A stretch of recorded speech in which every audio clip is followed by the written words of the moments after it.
Hi guys, my name is Brian West, and I'm here today to talk a little bit with you guys about American manufacturing and these companies that are commonly perceived as, environmentally friendly.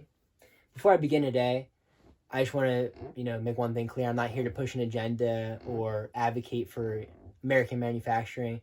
I'm here only to give a little bit of insight on some of the research I've done, and hopefully by the end of this, encourage you guys to go out there and do a little research of your own to look, past the surface level what these companies offer. Okay, so I'm sure when I, give the topic of environmentally friendly companies, these are some of the companies you guys think of. Now, I'm going to begin by discussing these 5 companies, what they provide at the surface level, what they provide at the surface level to the consumer, and how they're perceived as and why they're perceived as environmentally friendly. Okay, let's start with Tom's. Tom's 1 for 1. I'm sure most of you guys know that, I buy a pair of Tom's shoes and they take a pair and give it to the community that is in need. Tom's goes further than that. They provide clean water for these communities and even safe birth kits for these communities that need them.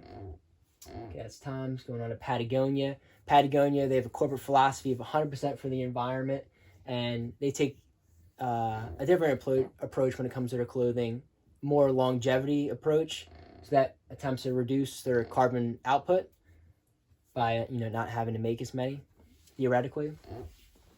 Nike and Adidas, on the other hand, they're claiming that they have reduced carbon emission footprint by 80% since the 1990s.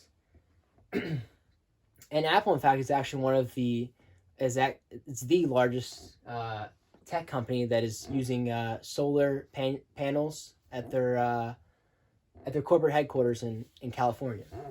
So that's at the surface level what these companies offer to the consumer of why they're environmentally friendly. This is the mission statement of Patagonia.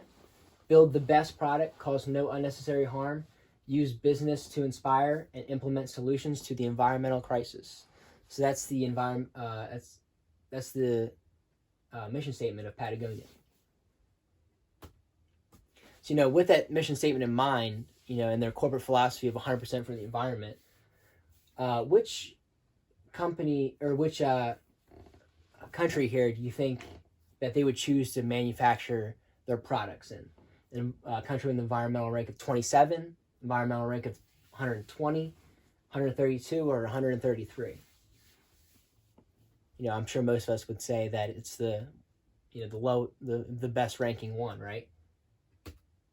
Well, the country with the on this list that's the best is the U.S. coming at 27th, but they only have 9 manufacturing plants here in the U.S., with 13 others being in China, and it's with these other companies such as Nike, Adidas, and Tom's and Apple.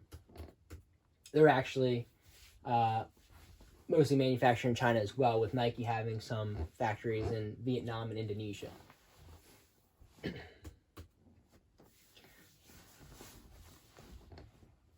Here's a quote by Harvard Environmental Forum. China pollutes because it chooses to pollute. The government could stop or severely curtail pollution, such as these Western countries. But China has decided instead to spend its money attempting to dominate our markets by violating international trade laws, stealing intellectual property, paying its workers poorly, and ultimately polluting. Now, what this quote reveals to me is that China has, not attempted to, enforce these environmental regulations, which these Western nations have, which is why they're ultimately cheaper to manufacture in, right? So when you hear these companies moving overseas, why don't you ever hear of them moving from the U.S. and going to, an environmental rank higher, an environmentally ranking country higher than the U.S., such as, France or Switzerland, right? You only hear of them going to, what do you hear? You hear them going to China, right? And that's not what they want you to think. So they push other reasons why they're leaving or whatever, taxes, right? But ultimately they're able to make their product, cheaper. And this is what they're sacrificing sustainability for profitability, right? Which is, contrary to the Patagonia mission statement of and their corporate philosophy of 100% for the environment, right? So let me go a little bit further and discuss with you guys, specifically Nike and Adidas, and how the surface level, right? They said on one hand they're reducing their carbon output by 80%, right, since the 90s, which is true. But on the other hand, you have, these people in China in 2011, they came out and they're finding chemicals in their river, right? And this chemical, which is outlawed in European countries, so they can't use it, is used for fabrics and such to make their products. But this chemical, which is found in this river where 67 million people get their drinking water from, turns out to be detrimental for the environment and for the people. So when you dig a little deeper, you find a little bit more than is on the surface level. Continuing with the Harvard educational or environmental forum study, they actually found that these companies, when they move production to China, not only does it cut American jobs, but it also, you think, you're not manufacturing in the U.S., so, there's no harm to be done here. But this pollution that, because China has so few, regulations and everything, which makes it cheaper to manufacture, it comes back to bite us anyway. With 29% of the pollution on the West Coast coming from China, it's a long way to come across the ocean, and 29% of the pollution that we have on the West Coast is actually from China, right? And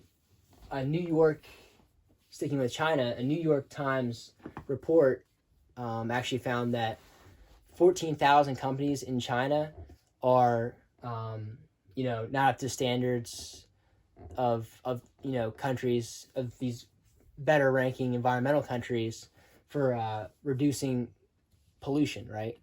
Which is a major problem and another issue. And that's because it goes back to this quote that they choose because China pollutes because it chooses to pollute, right? They're kind of turning a blind eye to it. So I guess my main goal today is just to show you that, when you hear these companies that are, environmentally friendly, dig a little deeper and see where they're manufacturing and, some of the other sustainability methods that they have, because, you can find out that maybe, versus the U.S., they're not so environmentally friendly. Now, of course, they do offer a lot of, like, it's a surface level stuff, but they do offer, good stuff for the environment here and everything, and have good missions and intentions, but ultimately at the end of the day, you can find out that these companies they're sacrificing sustainability for profitability.